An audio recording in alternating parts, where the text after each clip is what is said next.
The issues of cybersecurity have increased globally since the Russian invasion of Ukraine, impacting national security, economies, and its citizens. Russia has taken advantage of the digital sphere, utilizing cyber attacks as threats to pro-Western countries. In response, national computer emergency response teams play a vital role in protecting critical information infrastructures. Since March 2019, 118 national computer incident response teams have been launched. Albania is among the countries encountering continuous cyber attacks, where hackers gained access to Albanian government servers in 2021. Personal data of 910,000 Albanian residents was made public just a few weeks before the parliamentary elections in April. Bosnia and Herzegovina remains the only country in the Western Balkans that does not have a state-level cybersecurity strategy. In November 2022, a wide range of targets were subject to over 9.2 million distinct cyber attacks recorded in Bosnia and Herzegovina. The UK Centre for Cybersecurity Excellence helped monitor the number of attacks through devices. Estonia has advised Western Balkan countries on strengthening its cybersecurity and supported the initiative through providing around 2 million euros in 2022. The Baltic states have developed robust cybersecurity defense and can deal with almost any cybersecurity threats. In the National Cybersecurity Index, Estonia, Lithuania, Latvia, and Ukraine reached an average of almost 20% higher than the global cybersecurity index average. How are cybersecurity principles of governance being met in challenging structures found in the Balkans? And what can the Balkans learn from the Baltic cyber defense? More on cybersecurity matters will be elaborated with my colleague Harun Karčić and his guest Žygimantas Pavilionis, a Lithuanian MP and diplomat.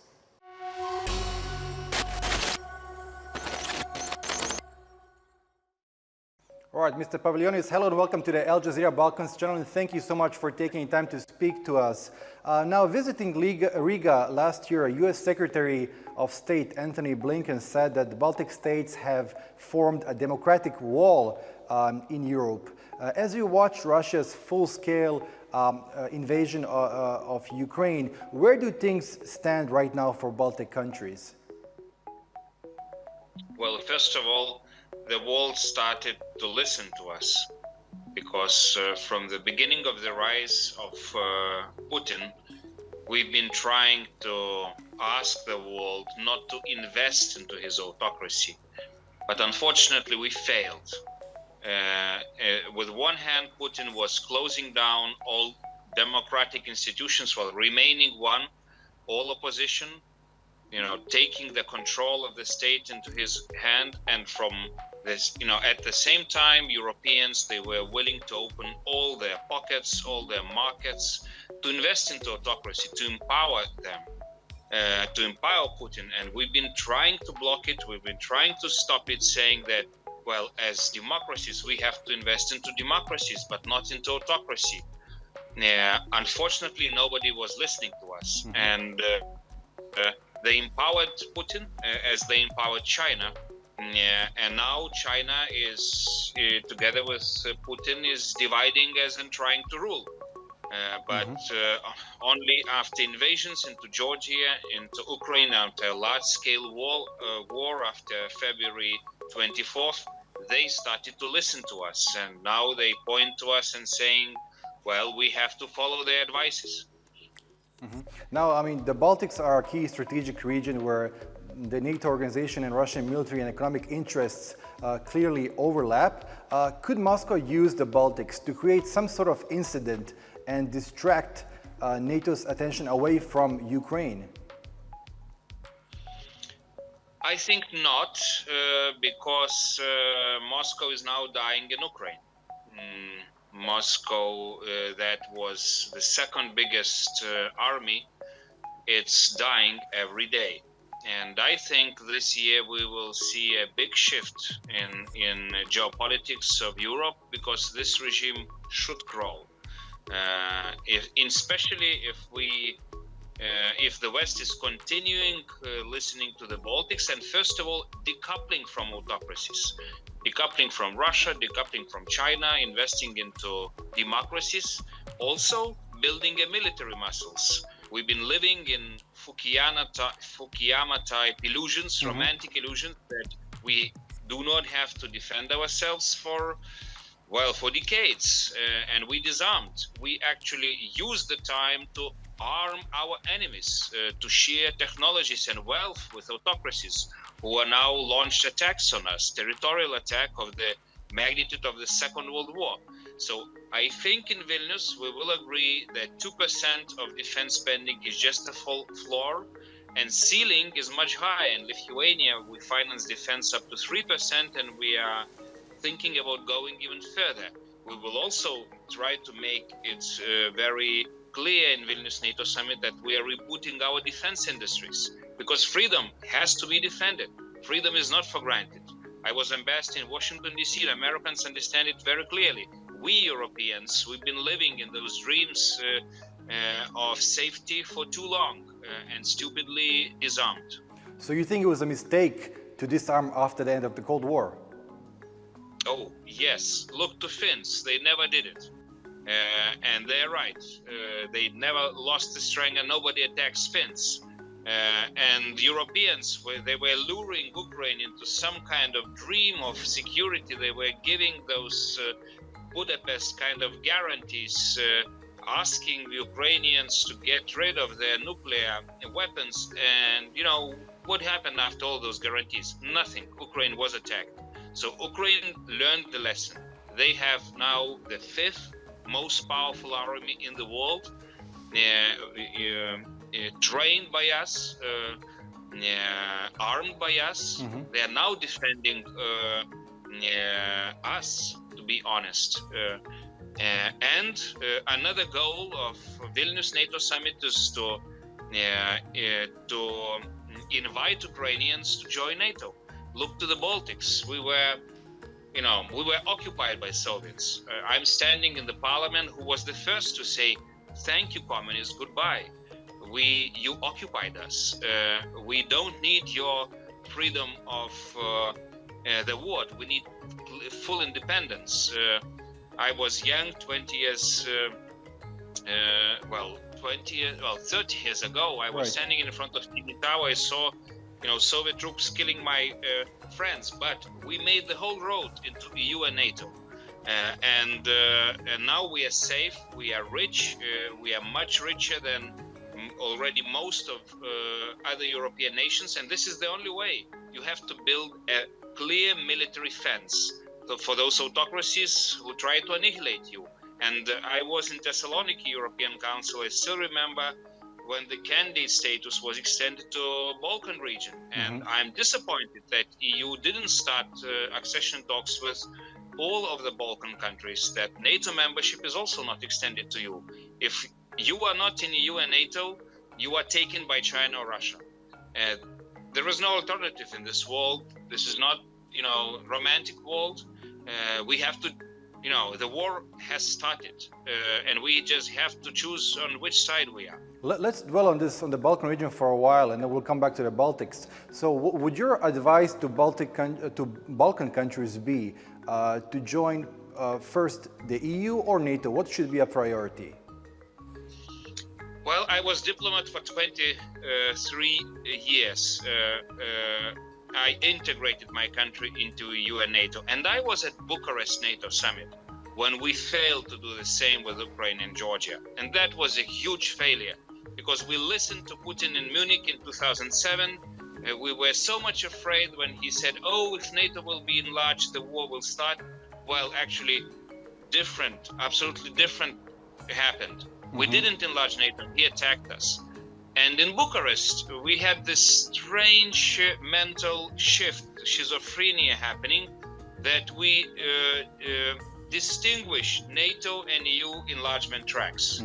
It was never done in the case of Central Europeans and Baltics. Actually, NATO was enlarged to Central European, three countries, Poland, Czech Republic, and Hungary first, and only EU after. In the Baltic case, it went in parallel. Right. You cannot have EU enlargement without NATO enlargement. We are living in the world where autocracies are using military and other weapons against us. We have to wake up after this, of this romantic dream, and we have to understand that freedom needs to be defended, that we need to build a clear wall, a clear red line. If we are building gray zones, be sure, sooner or later you will be attacked. And don't even think about neutralities in this world. This world is not so different from what we saw in 20th or 19th century. Only on our part, on EU and NATO part, it's different. Autocracies today has much better technologies to attack us. They are in our heads, they are in our pockets. We have to be even more creative to defend our freedom. And think about demographic changes. We are shrinking like free and democratic world. In the future, we will be even smaller. So if we know it, also taking into account climate and other changes, migration trends, we have to build a castle. We have to build a fortress if we want to survive as free and democratic countries. Mm-hmm. Now, we're speaking about high-tech weapons being used against democratic countries. I mean, Russia has maintained a constant threat to the Baltic region through the full spectrum of gray zone operations, including economic coercion, disinformation and propaganda, cyber disruption, and covert military incursions. What psychological impact is this having on the population as a whole? Nothing. We are just getting stronger. We are living with Russians for 1,000 years, and we know how to deal with them. The only way of dealing with Russians, it's your strength, it's your power. Don't even think that they are going to dialogue with you, that they are, trying to make a win-win situation. No, they win, you lose. So to stand for it, you have to get rid of their influences. Lithuanians were one of the first to get rid of all Russian companies in strategic sectors. The same with China. If you think that they will rescue you with all those Silk Roads, the communists might rescue you, the KGB, Russian type, no. They're there to conquer you and divide you. So that's why Lithuania was one of the first to get rid of so-called 17+1 format. Because we understood that Russia and China actually working together. They're trying to get our strategic infrastructure. We said, guys, no, thank you so much. We are giving it to investors only from free and democratic countries. Of course, first of all, EU and NATO, but not only, OECD or Indo-Pacific world. When China attacked us with all possible sanctions, thinking that they might crash little Lithuania, you know what? We found so many friends in Taiwan, so many friends in Japan, so many friends in South Korea. We're building chips factory with Taiwanese very close to Vilnius airport that will soon produce 5% of our GDP. And nobody has those technologies in you except us, because we open the hearts to Taiwanese, because Taiwanese are very similar to Lithuania, because actually Taiwanese, they were saving us during Russian occupation. Even in Washington, D.C., they were helping our embassy to survive because Americans never recognized our occupation. So in Vilnius, we understand, it's my capital, that we're trying to create kind of Silicon Valley of freedom. Because from the Middle Ages, we have a saying, for our freedom and yours. If we invest into the freedom of Taiwanese today or Belarusians today, whose president, whose elections for the president is stolen by dictator Lukashenko, we are harboring elected president of Belarus and Lithuania, the whole Belarusian opposition. Vilnius is also a center of all Russian dissidents you can imagine. We have great, wonderful Russians who think that Russia is European, but not a gasoline station of China, because they are European, but they fight for freedom and they fight against that cruel KGB regime. Vladimir Kara-Murza was my friend before he was being imprisoned in Moscow, because he believed that Russia is European country, but Putin is not European, he is KGB. You know, those guys, they are very similar to Chinese communists. That's why they work together. Yeah, allow me to dwell a little bit more on cyber attacks, which we touched upon earlier. I mean, Baltic states fought off Russian cyber attacks inside their borders for years, and they are now leading many of the efforts to provide cyber threat intelligence, funding, and creating critical international connections to protect Ukraine from Russian hackers. What can European countries, what can Balkan countries learn from Baltic states when it comes to cyber defense? Well, maybe just to wake up from those romantic dreams of cooperation with autocratic countries, get rid of all dependencies from China and Russia that you still have. Look to those defenses like to military defenses, centralize your defenses. In Lithuanian case, this is one institution, our defense ministry, who is taking care of the whole picture. And we, of course, cooperate with countries like us. You know, in Lithuania, we cooperate with a lot of countries who are much advanced than us. So we would be happy to cooperate with you. In Lithuania, we have a center well, in the Baltic states, we have centers of cyber defense, of different, even energy security. Join our centers, you know, learn from our experience.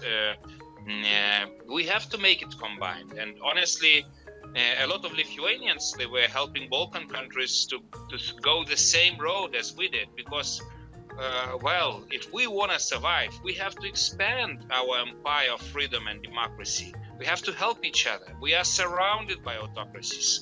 They cooperate with each other like hell. From Orange Revolution in Ukraine, you know, in the beginning of 21st century, China, Russia, Venezuela, Belarus, Iran, they cooperate with each other. So why don't we? And we have to help each other. There is no even today like eastern and southern borders. You know, Italians, Greeks, Spanish are the best friends of mine today because we are all frontline democracies. We have to help each other. You know, yes, we are different. Our nationalities, our religions are different, but we are free and democratic people. And there is a big difference from Chinese and Russian concentration camps, where they want to put us all. And, you know, we were in Soviet concentration camps for 50 years. Enough, friends. We know you from distance. You will not be able to lie and fool us. We feel you from 1,000 miles. Now, in the Balkan region over the last couple of years, we have seen a number of pro-Russian, or actually Kremlin-funded media outlets such as Sputnik in Serbia, Russia Today in the Balkan languages, and so on and so forth, and numerous other local media outlets which disseminate Kremlin-friendly narratives. Now, could you help us understand why the outside interference on information, in this case Russian disinformation, is so problematic for social cohesion of a particular country? I mean, how does it impact social cohesion?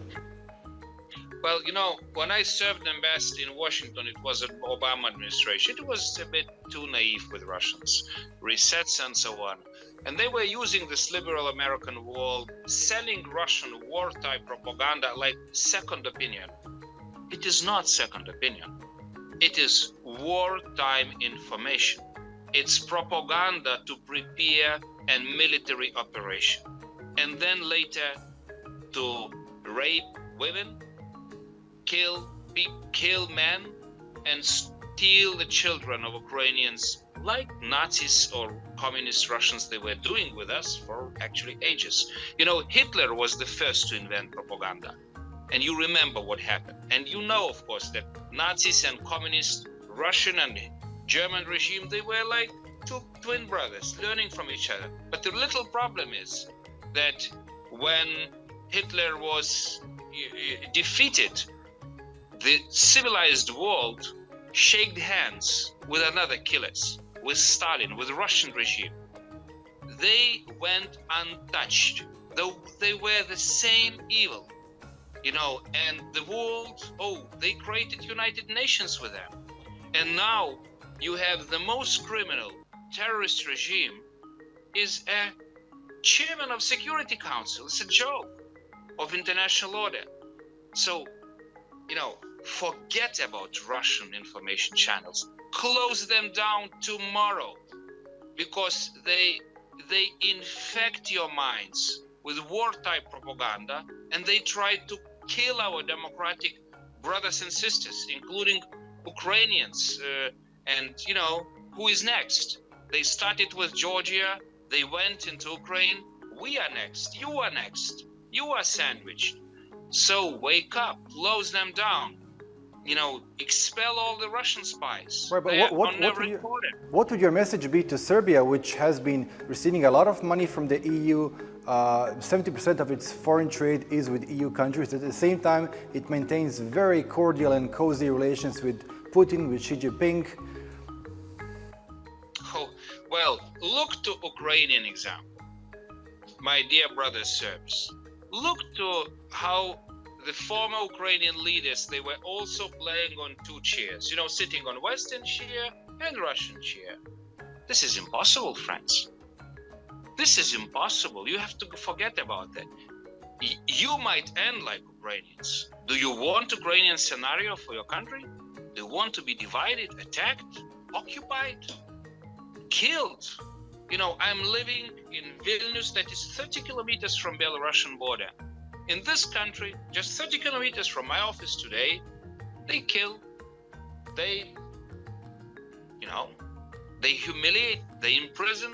Actually, Belarus is actually occupied. You know, Belarus is another good example for, you know, Serbs and other brothers in Balkans. Oh, Lukashenko was such a good friend of Putin. He was, you know, his admirer. He was inviting him.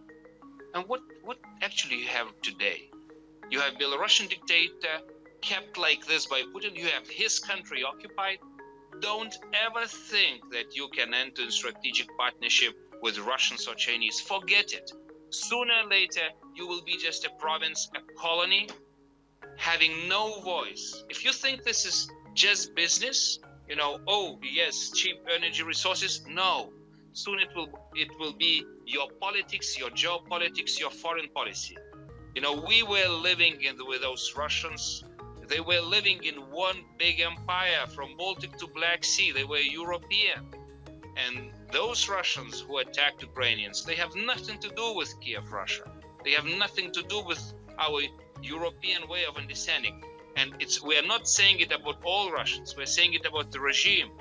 Because all those free Russians today, they are abroad. Right. They are in Vilnius. They are not living under that regime.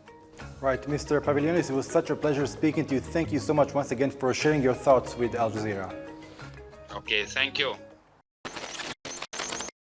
The Balkans' path to cybersecurity poses a variety of challenges, from the lack of incomplete legal frameworks to centralized and unclear policymaking in governments. While Kosovo has demonstrated progress, further development lies in areas such as policy guidance, which has been absent since 2019. The area of cybersecurity in the Balkans also struggles to implement a human rights dimension within the government. Russia is not the only leading actor in cyber threats. It shares a close cooperation with Iran. US and Iranian officials believe that the cyber warfare collaboration potentially came from Iran selling Russia drones in Ukraine. Russia, in return, is helping Tehran gain advanced digital surveillance capabilities. Montenegro still has no definite answer as to which country was behind the cyber attacks in August 2022. The Balkans remain vulnerable to cyber attacks as Montenegro, in a path lacking strong strategies. However, the Baltic states' model of tackling threats and Western support creates channels of solutions.